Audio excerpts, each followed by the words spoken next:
Welcome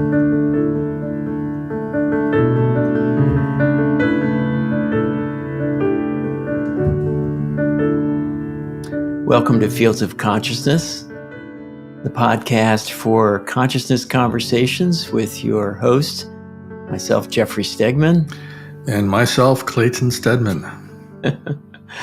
As consciousness explorers and founders of Focus Life Force Energy, we're here to bring a holistic approach to consciousness and share practical examples of how you can take your life to the next level. From your personal energy to your habits, let's explore together how consciousness influences and interacts with our everyday experiences. In this episode, we discuss Qi, Prana, and personal energy. Welcome to the podcast. Hey, Clayten. How are you? Hey, Jeff. Doing good? Good to see you. Yeah. Welcome, everyone, to this episode. We discussed today how to increase your personal energy and what we mean by that and how it can be affected by fields of consciousness. Yeah, so let's talk about what we mean by personal energy first, just so we have a framework to have the conversation in. Mm-hmm. So a lot of our research is done through kinesiology, as we've said in previous episodes, and we're going to share a couple of things with you that we've discovered through our research methods. So most of us consider that our energy comes from the food that we eat, which of course it does. If you don't eat and you get hungry, you'll eventually get very tired. So now for those of you who are into the work of Dr. David Hawkins, the level of consciousness of the following concept is about 920 out of 1,000. So that means there's quite a bit of room for truth. And if you're not familiar with Dr. David Hawkins, then you can look him up on the internet and explore his way of measuring truth through muscle testing or kinesiology. So I would just insert there, Clayten, that for us, I mean, we're a little geeky in this area where we're looking for that 999 or 1,000 truth. But 920 is an unusually high truth as well. Yeah, I mean, we'd have to sort of pull all this apart. And when we were planning this, we were looking for a way to get it higher, and we found some ways, but it just didn't feel like we were able to own that one personally. And I don't like talking about things in public that I'm not able to own unless it's just a kind of a social conversation or we're exploring. So just to give you an idea that it is a high truth and there is some room for truth. So if we look at what percentage of our energy comes from the food that we eat, for the average person on the planet, historically it's about 15% from our food. Now that's all, huh? That's all, yeah. Wow. And you want to talk about the next one, Jeff? Well, then the immediate environment, which is the air around us, the kind of the energy in the environment around us, is 65%.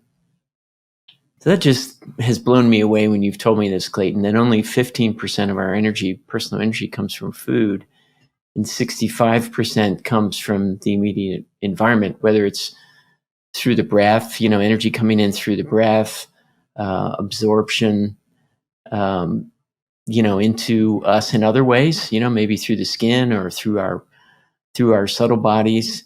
And so this, what we're talking about is life force energy, also known as Qi or Prana, and they're subtle energies. So we'll explain what subtle energies are later. Yeah, so the point is there's a lot more in the air than oxygen and hydrogen and helium and all the other micro gases or minute gases. There is a life force in the air. And the last one is the magnetic forces of the earth or the magnetic fields of the earth. And it's about 20%.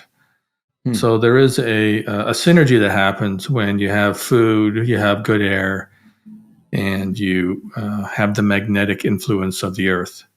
And so that's part of the challenge with going into space. Is if we're there a long time, our body is getting the that influence in the way that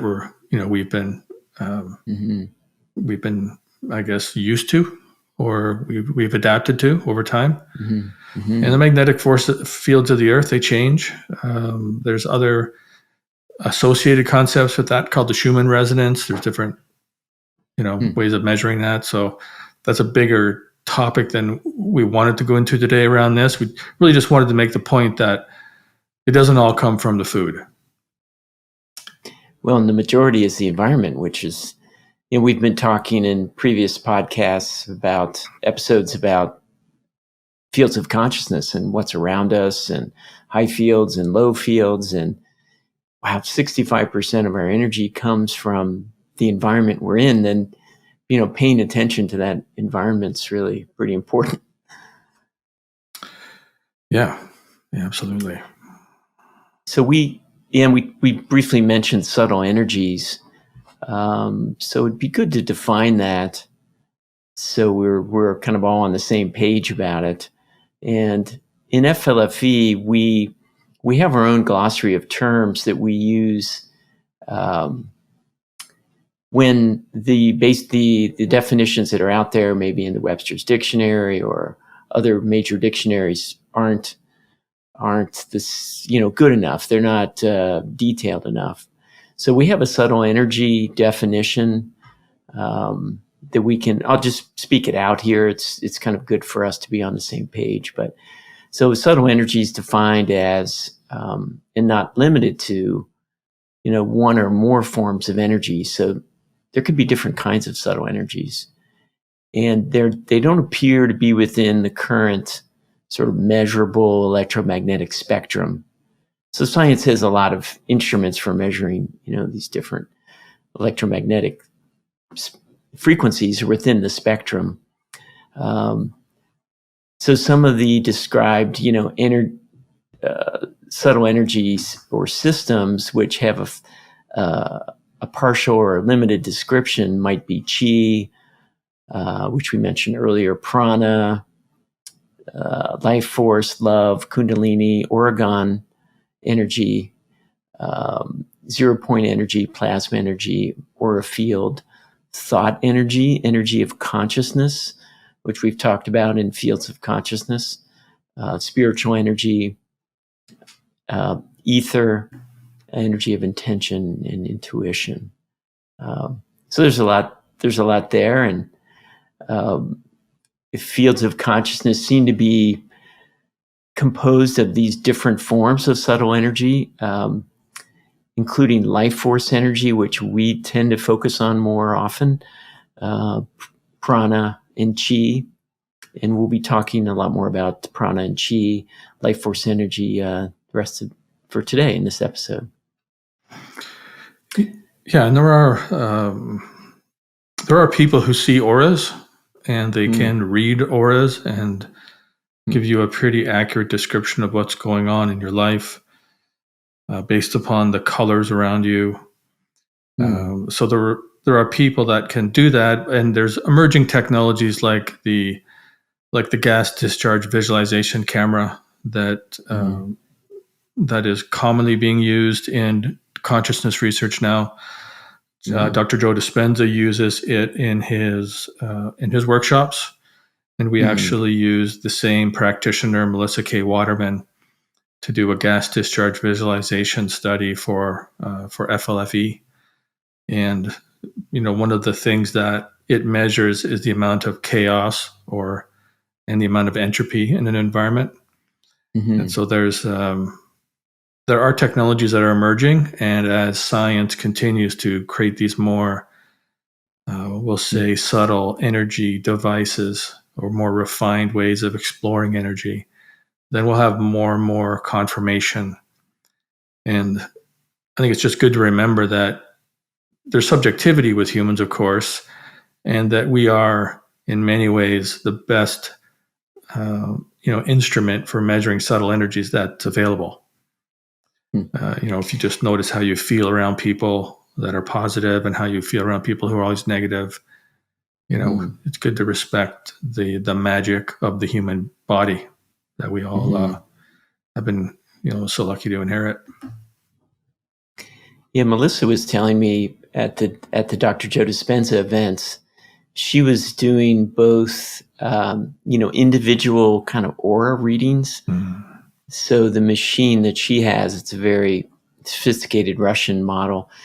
You can put when it's set up a certain way, you can put your finger or part of your body into a little reader, and it reads the aura energy around the person, or as indicated by that body part. And then there's a different attachment that you put in that looks like this Sputnik, satellite that measures the energy of the room. And so besides kind of chaos and, harmonization of the energy, she's also looking at the total energy. So at the Dr. Joe Dispenza, they were seeing the energy go higher during these meditation events. And that was measuring the field that they were activating or creating together there. Yeah, it's just not a language that is in everyday use. So people, it just takes a little bit of time to create a personal relationship with what does that mean to you and how do you notice it. Some people are very, very sensitive to acupuncture or acupressure, chiropractic, Reiki. And they go to a session, they really feel the energy move. And certain parts of their body might tingle, which indicates kind of an enlivenment. So it's just not a common conversation in our society. That's why we're trying to create a framework that you can step into and have a personal relationship with that. So Clayten, can you see some aura colors? Every once in a while, I can. I can't. It's not a conscious. I don't have conscious control over it. I've taken some training in it, and I've seen enough auras to know that I believe it's real. And then it was like, well, what are the benefits of spending the time to train myself to have conscious control over it? If I could. Some people have a gift they're born with, and some people have to work at other things. So I just didn't take the time to refine it. Yeah, and some people believe these energies are multidimensional, or there's a dimensional component to it, and it might be something we get into in another episode.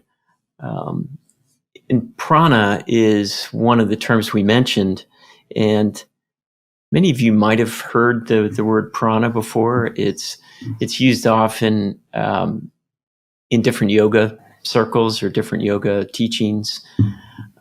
It's a Sanskrit word, which Sanskrit's such an interesting language. There's a lot of chanting in Sanskrit. It's very powerful in the form of chants. And we believe that it does Sanskrit chanting of the right words in the right sequence, has a history to it, and it can activate a high consciousness field or a consciousness field like we've been talking about. So in a Sanskrit dictionary, if you looked up prana, you would see breath of life, vitality, life. And it's in food. It's thought of as a kind of food, which confirms what we're saying, that the environment, which includes prana, so prana is thought to be in the environment everywhere, and it's thought of as a kind of food. And particularly in Ayurvedic medicine, which is in the Hindu kind of Indian science, dealing with kind of herbal treatments and all sorts of related things to your energy and your health and well-being and the type of food you should be eating, and when you should go to sleep. And there's a lot of things that Ayurvedic medicine does, and some of the practices are to conserve or to increase prana or life force energy in your body. So there's practices around that. And I know, Clayten, you studied Paramahansa Yogananda's work, and he talks about prana as well. Yeah, I mean, I wouldn't say I wasn't a member of the Self-Realization Fellowship, but I certainly read Autobiography of a Yogi multiple times. And when I became good at kinesiology, I went through that book and tested the level of consciousness of different parts of the book and some of the teachings in it. I mean, Paramahansa was one of the first people that came into the West and brought some of the Eastern teachings. So he's sort of an iconic figure for many of us. Yeah, and he had a name for prana. He called it life force. And I was just recalling an event that I seen a documentary about this man who they locked in a room for a week with no food. He was a Eastern yogi mystic. He was quite a high consciousness person. He was particularly high in health. So when you're measuring consciousness, you can measure consciousness in different parts of a person's life. And he had nothing to eat or drink. And he was, cognizant. He would hold a conversation. And he said he was able to create a type of food out of prana.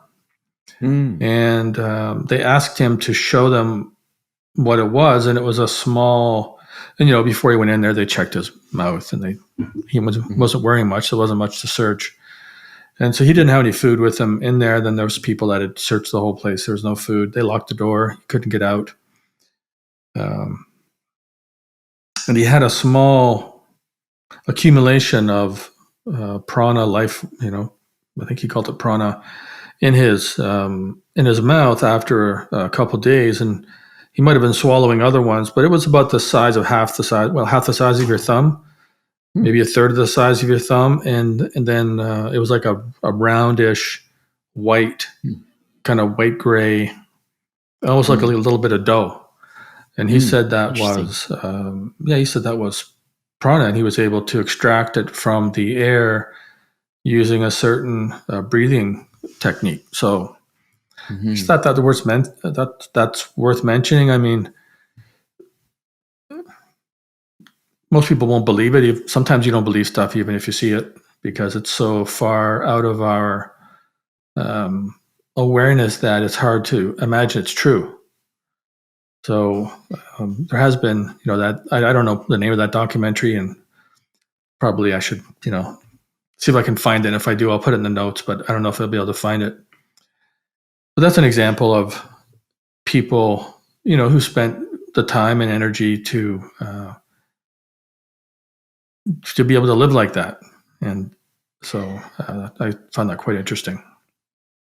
Yeah, it's like the breatharian movement where people are saying they can live on minerals, like live by the sea and have the sea mist, bring in the minerals and live on breath alone. So I don't know if it's true, and we don't really have any evidence around that, but definitely, if 65% of your energy is coming from the air around you, the environment around you, the consciousness fields around you, then it seems like if you could get some of the basic building blocks of minerals, maybe it could work. I don't know.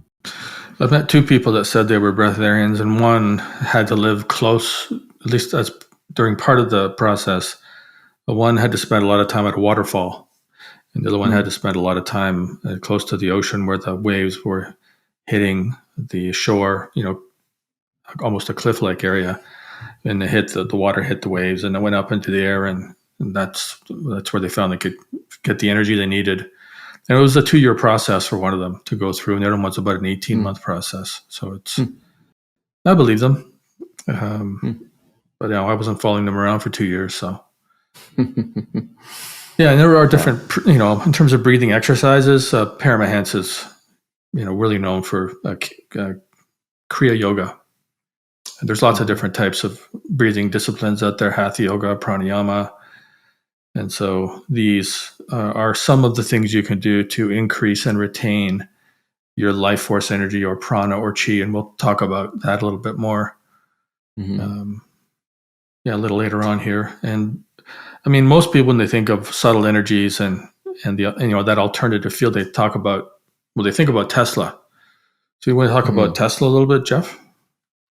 Yeah, one of our favorite people. I mean, he certainly was working hard on personal energy and electrical energy and sources of that. But he also did talk about prana, and one of his quotes is the life-giving prana or creative force, calling into existence in never-ending cycles all things and phenomena. That was in 1930. So he recognized it and its importance, and the fields around us containing lots of energy, and that energy can be available to us, either directly through our bodies, like we're talking about, or he was looking to harvest energy with different types of alternating current, through coils, high-speed alternating current through coils and things like that. But he's an interesting one. Yeah, and there's so let's talk a little bit more about life force energy, Jeff, and how it relates to its state. Because there's, in our research, it seemed that the energy, depending on how it's defined, it needs to be moving. So you want to talk a little bit about that? Yeah, that's interesting. I mean, life force energy in our bodies. So in Chinese medicine, and I've had some experience with Chinese medicine, going to a Chinese medicine practitioner at a time when my energy was fairly low. And after, the reading of the pulse, he did some acupuncture with me and told me that there were blocks in certain part of my body, and then some my qi. So in Chinese medicine, they're using the word qi or CHI or QI as another name for life force energy. But that whole Chinese medicine, is really looking at the flow of life force energy, or the flow of qi, as they say it. And that unblocking of the flow and balancing, maybe increasing the flow with herbs. I definitely did some herbal treatments in Chinese medicine too, and it seemed to increase my energy. That's, very techniques like acupuncture and acupressure and things like that can help in Chinese medicine to get the qi flowing, or get the life force energy flowing. So yeah, it seems to be, that prana, it may be one form of life force energy, and qi is another way of saying the movement of that energy through our bodies, and maybe through an environment, like in Feng Shui. We'd talk about that later. So what about going to the chiropractor, Clayten? I know you go pretty regularly, and I've talked to you in an altered, when you're in an altered state after going there occasionally.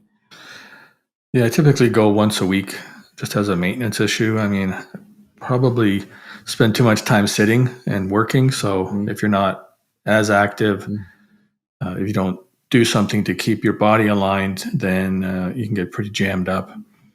So yeah, we were joking earlier with chiropractor. It's actually chiropractor. But I'll have to ask my chiropractor about that. And it's sometimes I get benefits just from the my chiropractor calls it activating the proprioceptors in the body, which helps the body find itself in space, which is really quite interesting. Because sometimes you get, there's different types of chiropractic. The type that I go to, you have sometimes that pop when there's an adjustment made and things are put into place. And there's been times when there's a big adjustment, and there's like an altered state afterwards, where it takes a little while to get your thinking straight again. And I try to make any decisions when I've left the chiropractor, and usually I like to walk around the block if I can for 15 minutes and just kind of get back in my body and get centered, if you will. Yeah, we can talk more later about what that unblocking of the energetic system or qi can do for you and why it's important. But I hadn't heard that about proprioception in chiropractic. I'm always think it's, well, the bones are out of place and so they're blocking the qi flow and that's the reason. But so part of the moving the joints or the bones back into place is part of the body kind of resetting itself, or Well, does that there's work? the obvious part about moving the bones back in place, but so when there's tension in an area and adjustment is attempted, sometimes the adjustment can have the effect that you're looking for without the traditional pop or popping noise. I don't want to say crack, but it's like just the crack in your back. But yeah, there's a benefit just from activating the proprioceptors that I didn't know about, because I'd have adjustments. There wasn't any noise, but they seemed to work. And I was asking about that. It was actually the last time I was in. He said, "Oh yeah, well you're stimulating and resetting the proprioceptors when you do that." And he's pushing areas pretty hard, and I think it's a form of acupressure, quite frankly. And he's holding an area with a fair bit of tension and then making an adjustment. And so I think that's how he aligns the proprioceptors, or resets them. So we talked about Feng Shui in episode 5, and certainly they use Qi in their languages. They talk about it. How does Qi and Feng Shui work together? What's your understanding of that, Clayten? Yeah, well, the environments have a health to them, just like your body. And in my experience in Feng Shui, and I've had a lot of places that I've lived in Feng Shui, at least a half a dozen, is that there is more relaxation in the environment. There's more mental clarity. There's a greater appreciation of the environment, and it's really quite interesting. There's a energy in an environment, and so you could say that the qi or the life force or prana is flowing better in that environment after a feng shui session. And I mean, sometimes the feng shui practitioners have come back 4 or 5 times, and they say, "Well, we're really only half done as to what the environment could express for you." And that's interesting. And as we've said before, we do have some Feng Shui practitioners who use FLFE as well and notice the difference in having more qi available in the environment. In fact, we're in a book about that. Actually, one of our referral partners. Yeah, when we were doing consciousness research on the number of points on the Hawkins Map of Consciousness, that the average home in the world goes up when it's treated by a feng shui practitioner who's had like at least 3 years professional experience and has been trained at a certain level. The average home goes up about 40 points. And that's pretty significant. So that's 40 to the power of 10. And so it's worth doing. I think it's a good investment.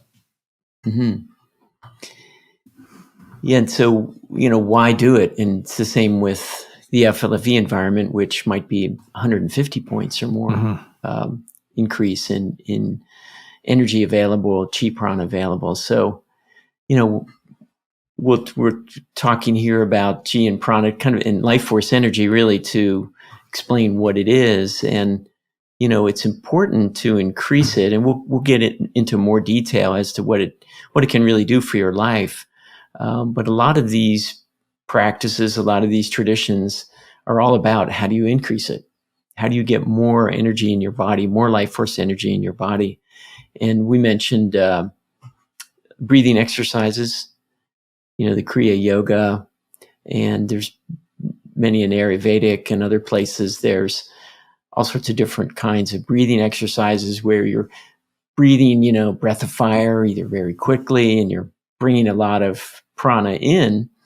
And in some of those practices, you're kind of tightening your pelvic floor to hold the prana, in your body rather than have it leave your body in some way. So those are. I know you had given me some breathing exercises, Clayten. It was like a breath of fire with a hold from one of the Eastern-based philosophy that you used to be part of. Yeah, I spent 11 years in an Eastern-based philosophy. It was in the West, but it was Eastern-based in that there was a lot of emphasis on breathing exercises, a certain type of diet, a numerology base to it as well. And yeah, the whole world of breathing exercises that's a big world. And there's many yogic traditions, of course, that use different types of breathing and different patterns of holding and inhaling and exhaling. And, it's a science. Yeah, it's a big topic. Mm-hmm. So acupuncture, acupressure, we were just talking about to clear blockages. So this idea of an energetic blockage. So, we talked about maybe bones being out of place that could be a blockage, but there also seems to be stuck energy related to our beliefs or our patterns or our even addictions. And it's one thing we've really noticed with FLFE, where that's, one of the ways to really move you forward is to release those blockages. And, then it allows more energy. So we're talking about how to build more energy in your body. Well, if you can clear those blockages, then the flow, we talked about the flow of Qi can happen. The movement of energy can enliven the parts of the body. So anything else on, clearing blockages comes to mind for you, Clayten? I mean, exercise is another one that seems to work for me personally. Yeah, you're really consistent with that. I think the closer we are aligned with truth, the more free we are in many ways, including having conscious control over our energy system. So being able to function at will in a certain way, there's a lot. That's a pretty good definition of freedom. I think it's good to remember that when you have a shock or trauma that's unprocessed or that you haven't made peace with it, it gets stored in the auric field of the body, which is connected to the physical body. And there's lots of teachings out there about how to release those. And for those of you who had experience in getting a certain realization or getting a new insight or letting go of an old story, if you want to call it that, or an old negative belief system, if you've had experiences like that, nobody can tell you that you don't get more energy from it. That's why when you go to a lot of these, personal development courses, training programs, and you and I've been to lots, Jeff. I mean, we talked about Joe Dispenza earlier. If you have an integrist teacher like Dr. Joe, and then you'll typically are energized by that, and then you need to leave yourself some room after those programs to integrate the teachings, because it does take energy to integrate as well. And oftentimes there's a bit of a breakthrough that happens. Some of the old ideas are broken down, new ones emerge. You have a breakthrough. And it's just I think it's good to mention that if you're going to do a lot of that type of work, give yourself some room after the course, a day or two, just to relax and be with a new awareness. Because if you're not present with it, then it tends to slip away. Yeah, that's interesting. It really brings in level of consciousness as well as you're doing this personal work, that's like having realizations, or maybe it's a forgiveness practice, or some, large kind of bump up in your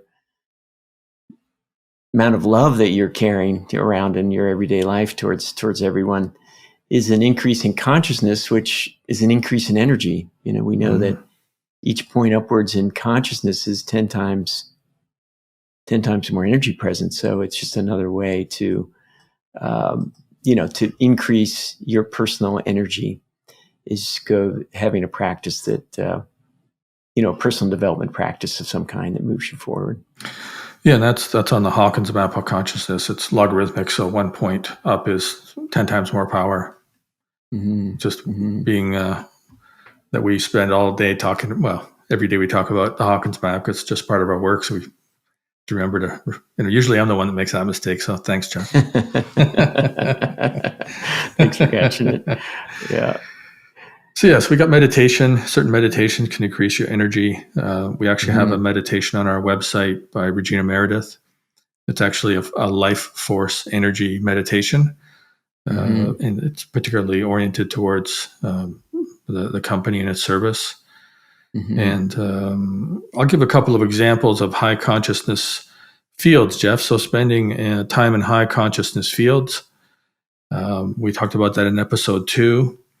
So if you're near somebody who is a high level of consciousness, both Jeff and I have been to Amma the Hugging Saint. I think we've told that story before. Amma Bhagavan of the Oneness Movement are very high. The Dalai Lama, his aura is actually, he's quite high, obviously, but his aura is even higher. So his aura, there's a 300-foot aura around the Dalai Lama that calibrates at 850. Watching Dr. David Hawkins videos, that's another way. You want to pick up a couple more, Jeff? Yeah, so we're talking about a high consciousness field, and as Clayten said, episode 2, we really define what that is. And yeah, being around those people, and I've had some really incredible experiences with Amma Bhagavan, Oneness, and Amma the Hugging Saint.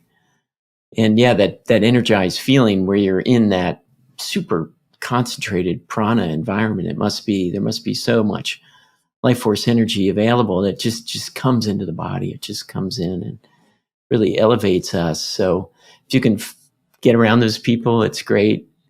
But more often, if you can find a good, reputable, like loving healer or energy worker that you go see, often they consciously or unconsciously, they open a high consciousness field when they do their work. So you would benefit by being in that field with them. So that's another kind of more closer to home, more in your control. They've seen these big name people are, it's kind of it's not once in a lifetime, but it may be a once in a year activity. And FLFE, the free trial on FLFE is a high consciousness field. You could try that, see what you notice. And then sacred places. Have you traveled to some of the cathedrals, Clayten, or other pilgrimage spots? Have you been to any personally? Yeah, well, the highest consciousness natural formation on the planet that is not, I would say that doesn't have a building on it. There's been lots of ceremonies there that doesn't have a technology supported consciousness environment like FLFE can provide. The highest spot on the planet is about 5 hours from Nelson, where the head office is, and so it's probably worth a bit of a conversation. I don't know if we're going to do that today, but it's at a place called, if you search it online, it's called the Center of the Universe. It's at I'd say abandoned, but it was a gold mine that is not being mined anymore. It's up on Vedette Lake, or at the top of the chain of lakes that are. One of them is Vedette Lake, and it's up a road called, I think it's called Dead Man's Road, which is kind of a morbid road, but that place has been used for centuries, apparently, by the natives and doing different ceremonies. And there's a whole story about that if you can find it online. Center of the Universe. And it calibrates, it's got some concentric circles around it. There's about a 20-foot center. It's on this ridge where 5 canyons come together. It's really quite fascinating. you can hear the wind howl as it comes down the canyons, and it almost sounds like one of those big pipe organs. Maybe howl isn't the right word. We can hear the wind make noises. It's a very interesting place. It's a bluff. It's safe to go there. And there's I don't know, I haven't been there for a few years, but there's a gentleman who was the steward of the place. His name's Ray. If he still owns Vedette Gold Mine, he does a good job of taking care of it. And I've been there half a dozen times. It's extraordinary. Well, if you visit British Columbia, you could head for that. That would be interesting. I've never been there. I've been to some cathedrals in the United States and in Europe, and those are really high spots. Some of those. Yeah, I've been to some big churches. I lived in Vancouver for 20 years, so I've been to most of the big ones. Especially when I got decent at kinesiology, and I would go around and you'd find a little corner in one of the churches that was really high, and you're trying to figure out why. Probably some ley line or something there, but I wasn't really good enough at figuring out what was causing the condition. I was more about just measuring it. But it would be a great episode in the future, like a trip around the world to all the highest consciousness locations, highest fields.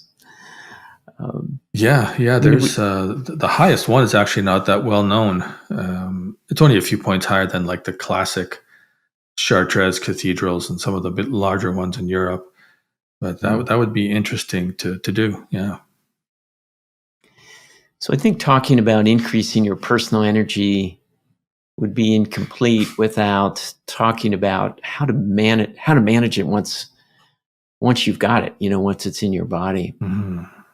And so I know we talked about this earlier, Clayten, like there's a physical, mental, and spiritual aspect to that. How do you think about the physical part of managing your personal energy? Well, I guess the last thought maybe on sort of, we talked about how to accumulate it and how to create it, and then we're talking about really how to spend it now. So probably the last part on the accumulating it is just to be happy, and find joyful, well-paid work, be around positive people, do things you love to do. And this is one thing that you and your brother do really well, Jeff, is you manage the moods well, and you talk a lot about that in your other companies. And that's something I've always appreciated about you. You're not a moody person. Yeah, thanks. Not publicly, at least. Not publicly, at least, yeah, and not yet. So if we're talking about how do we spend our energy, where does it go? So in the physical, so let's start with the most energy-consuming process of the body, and that is digestion. So digestion, the factors that influence that are about just the amount of food.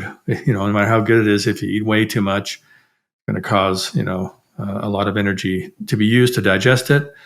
Then we've got the types of food that you're eating that are positive for you. And the classic one these days is gluten insensitivity. I don't do well with wheat. Not so much gluten sensitive, but if I eat wheat, I know it's going to happen. And then there's combinations. If you eat meat and fruit, you tend to get a lot of gas. Whatever your digestion tells you to eat and not eat. And then, if we're spending it on the positive side, of course, exercise adds energy, and you can overtrain or do exercises that decrease your life force. But that's an interesting one to me, Clayten. That because you think, well, physical activity like exercise is using, it's spending your personal energy, but it's almost a paradox that you're then gaining more energy. But if you think of it in terms of 65% of your energy comes from your environment, and much of it may come in through the lungs, through breathing, prana, or whatever this life force energy, whatever kind of form it's in. So I guess, if you're in an exercise and you're breathing more heavily, you're taking deeper breaths, that you're bringing energy in through the environment during that physical exercise. Yeah, does that make sense as to why you have a net gain when you're actually expending, energy? Yeah, I think it's part of it. And, our bodies were designed to move. Our bodies aren't designed to be sedentary like most of the way most of us live, especially Mm-hmm. the amount of screen time we spend as individuals and as society.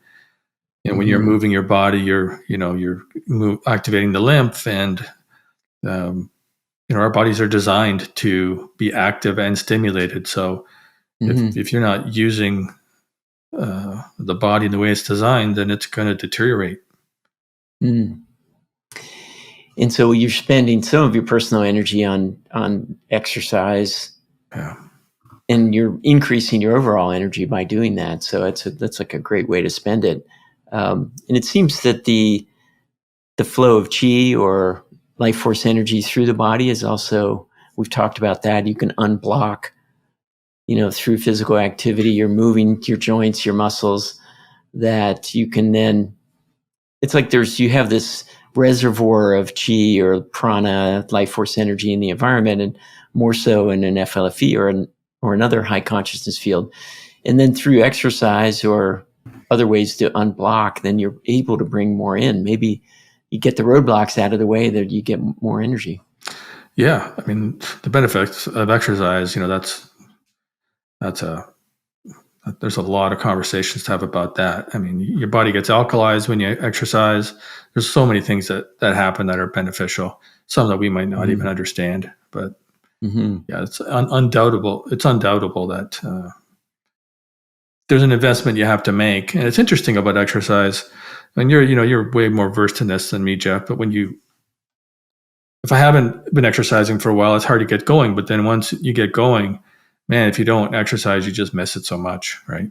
I mean, I know that we're on the phone sometimes and you're literally like restless to go and work out. And, Yeah. that's good. And we talked about mood, as part of, it's really kind of the mental energy management, spending it, So that includes thoughts and emotions. So I don't tend to think about that much, but there really is this mental energy that we can spend. And if you have a temper and you haven't managed your moods, or it's one of your areas of personal development that you're working on, that there's a lot of energy that can go into an anger, to an anger incident, and that's a spending of our energy. And so managing moods and kind of working to find those triggers that we have, and do the personal work on those triggers and what's behind the trigger, maybe the trauma that's behind the trigger. And like you said, Clayten, those ways of clearing trauma from our system so that we don't get triggered into those wastes of energy. Really, I mean, they're just, our energies gets channeled, and it may have nothing to do with deepening our relationships or our work. It's just like a side road. Yeah, when we were talking about this earlier, it reminded me of the movie Groundhog Day, and the classic one with, I think it was got Bill Murray. I'm trying to remember his name. Yeah, Bill Murray. And the way he escaped was by contributing to other people's lives and becoming a more loving person. And I think that's it's a great metaphor for life. The way you become more free is you contribute and become a more loving person. That's how you become free. And then the mental part of where we spend our energy, managing your thoughts is a fairly subtle process until you find you're in a mood, or you have you're losing your temper. You become known as the angry person. And, that's a progression where you're going in a negative spiral. And, and I think that negativity, you get more stuck, and you're more, and then you're in Groundhog Day on the negative side, where you're just repeating the same lessons over and over again with different faces, because life, at least in my opinion, is a school. And if we're not graduating from the class, we're repeating that experience over and over again, sometimes with a different face, but it's the same energy. It's the same energetic classroom. It just may not look like the same person. when we've talked in previous episodes about thoughts, that our thoughts might not be our thoughts. They might be a thought that's from the environment or from a ancestral pattern or larger society. And then we add to it, we kind of run with it. Well, we got this thought. What's the next thought? What's the next thought? What's the emotions related to it?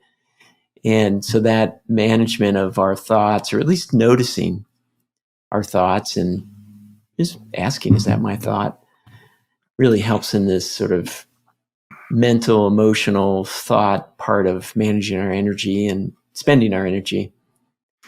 A big part of thought management, if you learn about breathing exercises, is to do deep breathing, because that increases your personal energy almost immediately, as the alveoli and the lungs are absorbing that prana or qi. And there's all these nerves in the lungs that take that into the solar plexus and throughout the body. And that will increase your personal energy right away and help you manage your thoughts, which oftentimes, we're talking about how you spend energy. So if you're spending energy on a train of thought, that is taking you to a place that you don't want to end up in. And it's usually, it's usually evident if you pay attention to your thoughts where a line of thinking is going to take you. Then energizing your body through exercise or just deep breathing, it's one of the ways you can become free. Yeah, that's interesting, Clayton. That reminds me of times when we've been working on something. We're in our third hour of a meeting, and we're trying to solve some issue, and we're low in energy. I really have noticed that the thought management becomes a lot more difficult. The lower we are in energy, the more the thoughts kind of run away. And we lose our freedom. We lose control of, not that we're trying to control everything, but that the thought patterns aren't serving us. And it's really hard to change it when the energy's low. So increasing our energy is a way to help. It's like a positive spiral. It then helps us to manage our thoughts and emotions. Yeah. I know, made just a little segue here. We have I use a rebounder a lot, a little personal rebounder. I bought a cellar sizer. They're the best one that I know of. And that's a great way to change your state. 2 minutes on a rebounder, just doing a little health bounce, that they call it, which is just simply just going up and down.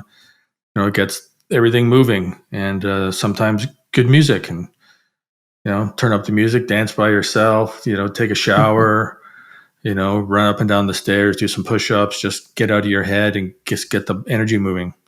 And then you can usually come back and, if we're trying to figure something out and it's been a couple hours, then sometimes you're better to take 5 minutes and do something and then come back and wrap it up.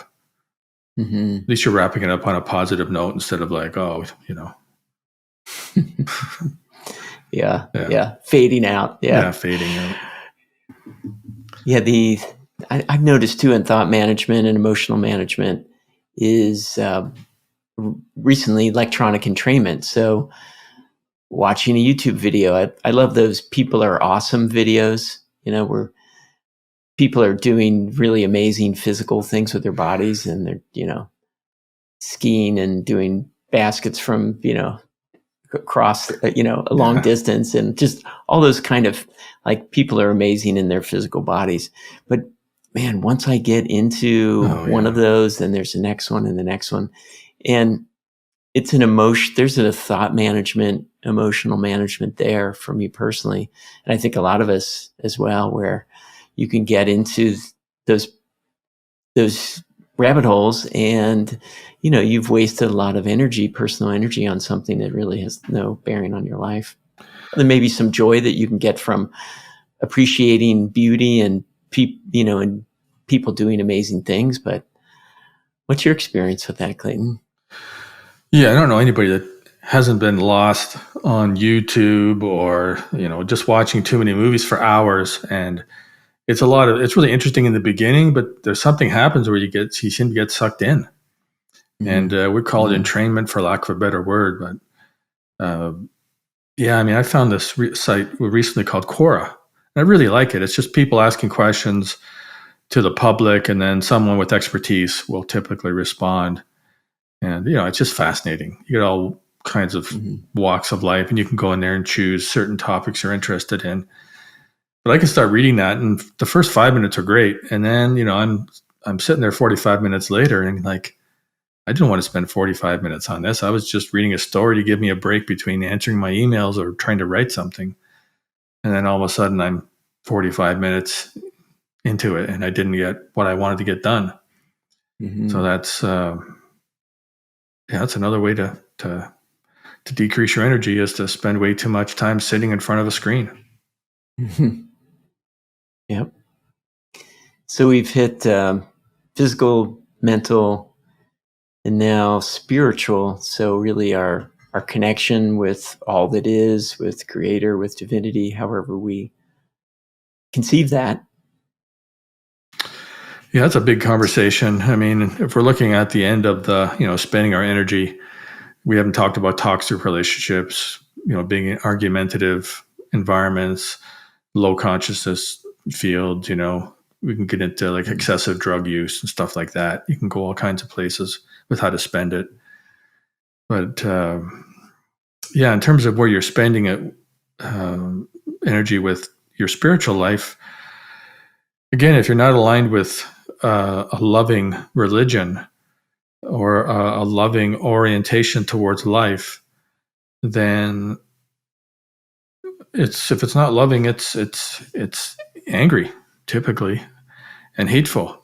And anger and hate, it might give you adrenaline rush or some type of biochemical stimulation that feels good in the moment, but in the long term, it's going to be depleting. So I think that's the first place we start with, Jeff. I mean, obviously the positive benefits might be self-evident, but if your religion isn't a religion of love, then you're heading on a path. It's just going to take you to a place where you're likely not going to be happy, healthy, and wealthy. Is a lot of people are using that framework these days. Yeah, and I see, many of us are not really in a religion, but on a spiritual path.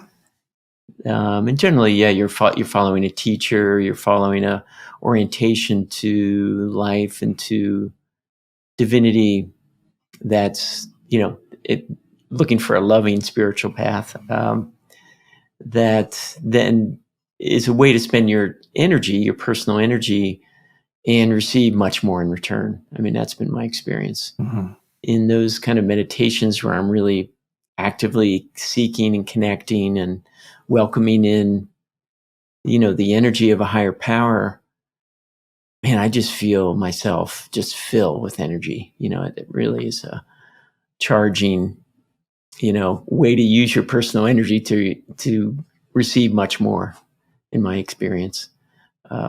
At least certain things, and nature does that for me. I know around Nelson, British Columbia, boy, there's so much beauty there, and so much just unsullied nature at its finest. Yeah, I think a disconnection from nature too. I mean, if we look at, just for example, I was talking to a friend the other day, and we're talking about farming and how most people, I mean, 2 generations back, most people grew up on a plot of land where they did gardening as part of the way they lived. And 90% of people at one point were involved in agriculture. I don't know what the exact number is now. It's 2021. It might be 10%. I've heard in some cultures it's as low as 2%. Depends if you include the production of food and the transportation of food. Because if you're farming your own plot of land or just gardening, it's obviously right there. You don't have to move it around, but you still might have to process it, preserve it for the winter, can it, jar it, whatever you do. So I think being disconnected from nature will, in the long term, de-energize us. And so we're talking about where we spend our energy. Yeah. And for some people, that's their spiritual connection. Yes. That they either they've disconnected from religion, or they just don't connect with the term God or divinity, and it's really nature and that feeling of just the larger than me,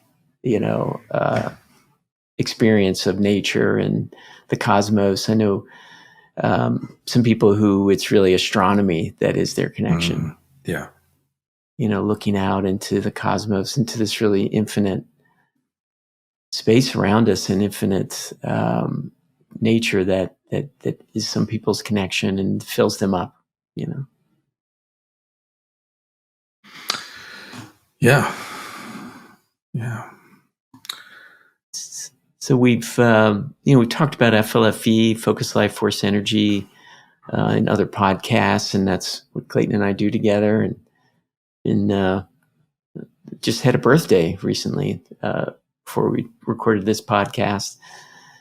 So FLFE activates a high consciousness field, as we've said, and in that field is much more subtle energy, much more Qi and Prana. And we hear over and over from customers and people on the free trial, just that feeling of more personal energy and some of the other things that occur. We can talk a little more about later about, or now, Clayten, if you like, just the unblocking of the energetic blockages that we might have and how that the FLFE field helps with that. Yeah, well, any high consciousness field, the body has an innate intelligence where it uses that positive energy for healing. Typically, that's the first thing the body will do. And then it's healing issues or correcting problems.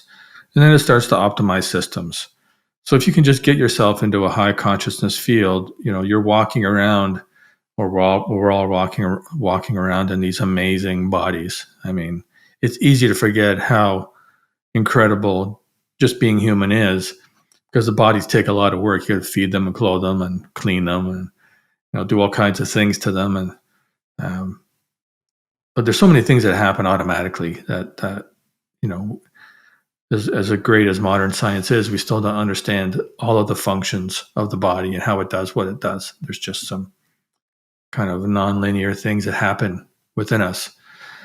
So being in a high consciousness field, and FLFE stands for Focus Life Force Energy. It's a company that Jeff and I have. And our mission is to create the optimal conditions for the evolution of consciousness and an economized society. So that's basically a society where we work for a living. And we talk a lot about the Hawkins Map of Consciousness. If you're in an FLFE environment, typically that environment's going to calibrate at 550 or higher 98% of the time over a 24-hour period, unless you adjust the consciousness with a little consciousness slider that you can move around, and it's in your control panel when you do a free trial or sign up for a subscription. And the average person that's in the field of FLFE for 8 hours a day for 90 days, they go up about 10 points. And it literally, if you're in the field for 24 hours a day and for 90 days, you're typically going to go up about 30 points. And 1 point on the Hawkins Map of Consciousness is 10 times more energy. So that's 10 times more power to create the life you want. And we also have things called requests to divinity or programs in the environment. Jeff, do you want to talk about that briefly? Yeah, I just wanted to put it I'd love to do that, Clayten, and just wanted to put a little emphasis on that increase in personal energy, and going up 10 points or 30 points is pretty extraordinary on this Hawkins map. But in terms of freedom is really how we tend to think about it. And we've talked about that kind of freedom from patterns, from beliefs that are holding us back, or they could be blockages in our energetic system, and just having more of that Qi moving through our body and more energy available to us. It seems that there's this freedom that occurs where people are just more joyful in their everyday life and less driven by outside influences. People have called it the FLFE bubble. Sometimes it gets called fluffy, FLFE, fluffy bubble. In that environment, there's just more emphasis on freedom, or just more freedom occurs. And that so having that energy available, is there for us. But also in the environment, as Clayten said, we have resources for the body and for our entire being, for our innate intelligence to use. And some of that is around unblocking subtle energy. We call it anti-stagnation, kind of moving stagnated energy through the body and out.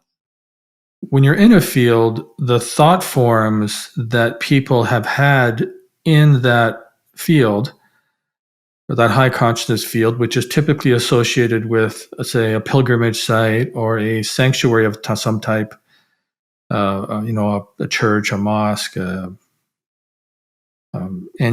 labyrinth. There's people that have been holding a certain thought there for an extended period of time. The classic example is people praying, like at a monastery.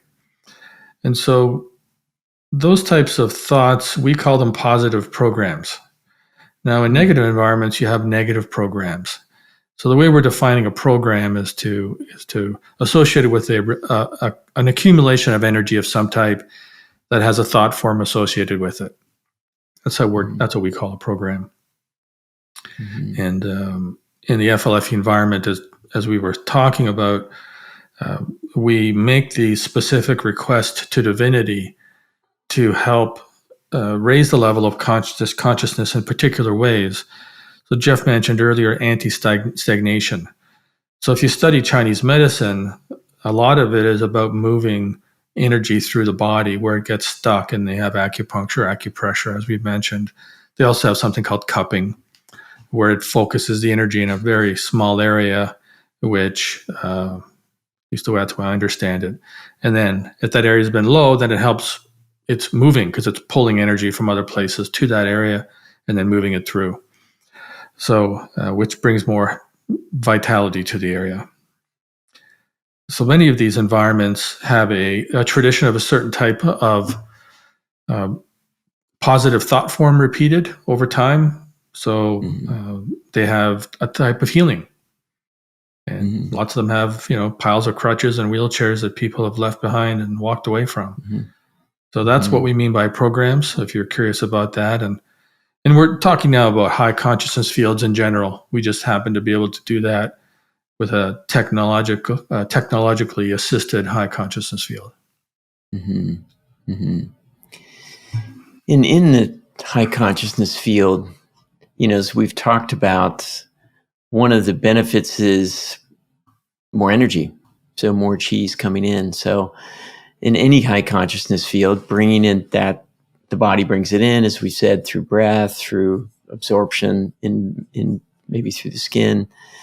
And, as we've said, having more life force energy in the body can help us move up in consciousness. As in a high consciousness field, can help those low parts of us start to rise and resolve and transform, and giving us, again, more energy available to us. And as we've talked about a little bit, that freedom, from those clearings can start to happen, where all of a sudden that pattern that I've been doing, every day for the last 10 years, I just don't feel like doing it anymore. And it just changes. Or smoking. We've heard from smokers and people with challenges with alcohol and drugs in the FLFE environment, being, feeling more freedom and able to have the personal energy to transform themselves and be free of those patterns. Yes, and then we have to get used to the new level of abundance and positivity in our life, which, for the most part, is pretty joyful, but it can get a little bit, awkward at times when you find yourself in a new level of joy and happiness, and there's the old story that comes back for a visit, or the old experience that you get a chance to look at. So there's that transition too, where until you get used to it, and then it's like it's the new normal, as is being used a lot these days. Yeah, and some bodies of work, like spiral dynamics, is a method of looking at consciousness evolving. There's that death of the old patterns and the old beliefs, and that really kind of upheaval, chaotic time before the new ones really get formed and become the new habits or the new patterns. And so it's sometimes called dark night of the soul, where the old ways of connecting sort of go away, and the new ways maybe higher ways of connecting to divinity or to however you conceive that may have not reformed, and there's that kind of upheaval of change. So change can be uncomfortable at times, and leads us to more freedom. Yeah, even positive change, right? Of course. Well, usually at the end of our conversations here, we have a takeaway, and I spent about 25 years in coaching full time, and one of the principles involved in any type of learning in the courses I've taken, and maybe many of you can relate to this, if you choose to take an action as a result of your experience or your learning that you wouldn't have taken if you didn't have that experience, it will tend to help implement the positive parts of that into your life.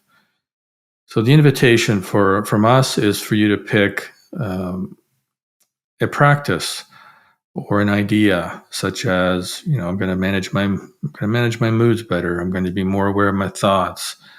I'm going to get a little bit more exercise, and try that between this conversation and our next one, and you get to experience how your personal energy feels after that, and it will help you integrate the things that you would like to integrate from our conversation today.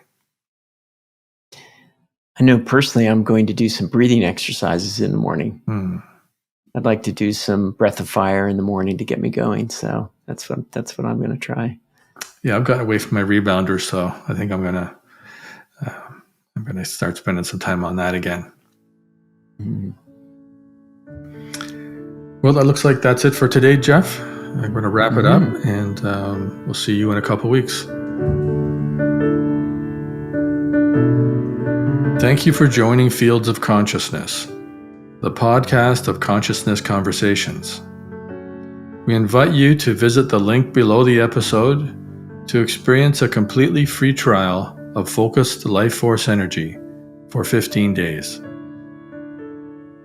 And if you like, you can subscribe to Fields of Consciousness podcast, and please tune in next time. We release new episodes every other week on Tuesdays at 11:11 a.m. PST. Onward and upward.